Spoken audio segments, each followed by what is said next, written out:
All right, let's talk about Next.js. If you've spent any time in web development, you've heard the name. It's a framework built on top of React, and honestly, it's become absolutely essential for building the kind of fast, modern websites we all expect today. So, to really get why Next.js is such a big deal, we first need to understand the problem it was created to solve. What was so broken that we needed something like this in the first place? Well, here's the thing. React is amazing for building interactive user interfaces. I mean, it's fantastic. But it's just one piece of a much, much larger puzzle.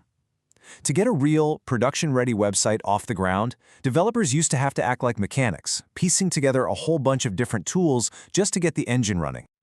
And this slide just shows it perfectly. Look at the left side. That's the old way. You've got React, sure, but then you had to manually set up Webpack to bundle your code, Babel to make it work everywhere, some other library to handle your page routing, and a whole separate server if you wanted things to be SEO-friendly. It was a lot. Now look at the right. Just Next.js. All of that complexity, all those moving parts, just handled for you in one single cohesive framework. And that, right there, is where Next.js comes into the picture. It's designed to be that elegant, all-in-one solution to all that complexity. So, a little history. It first came out way back in October 2016, and the goal was simple, but it was really ambitious. Take all the biggest headaches of building with React, things like performance, routing, and SEO, and just solve them. And the result? A truly production-grade framework that lets you build entire full-stack applications with way less friction. And this really gets to the heart of its philosophy. These aren't just a list of features. They're basically promises. Zero configuration means you can just start coding right away. Hybrid rendering gives you incredible flexibility, which we'll get to in a sec. And performance by default, that means your site is going to be fast, right out of the box. It's all designed to make your life as a developer easier, and the website you build better.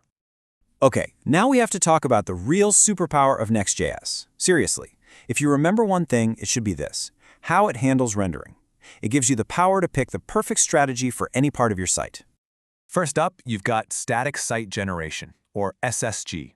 The analogy here is perfect. Think of it like a pre-printed book. The content is created once when you build the site, and then it's just sitting on a shelf, ready to be delivered instantly to anyone who asks for it. This makes it blazingly fast. It's ideal for things that don't change all the time, like a blog, a portfolio, or a marketing page. But what if your content does change all the time? Well, then you've got server-side rendering, or SSR. Instead of being pre-built, the page is generated fresh on the server every single time a user visits. This is exactly what you need for things like a personalized user dashboard or an e-commerce store where inventory and prices are constantly changing. And here's the real magic. You're not locked into just one. This table breaks it down perfectly.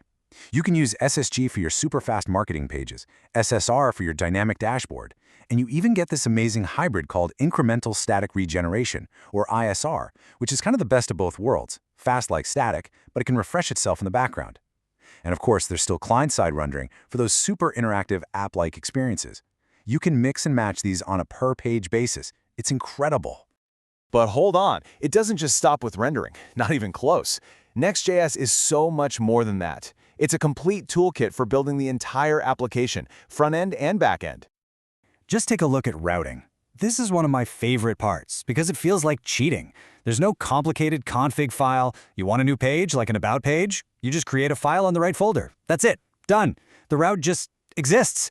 It's so simple and so intuitive. And then there's this, which is where it becomes a true full-stack framework. You need a backend API? You don't need to spin up a whole separate server. You just create a file in your API folder, write some server code, and boom, that's it. You have a scalable, serverless API endpoint ready to go.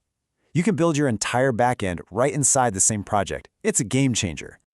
So when you put all this together, the powerful rendering, the dead simple routing, the built-in backend, you start to understand why Next.js has had such a massive, massive impact on how we build for the web today.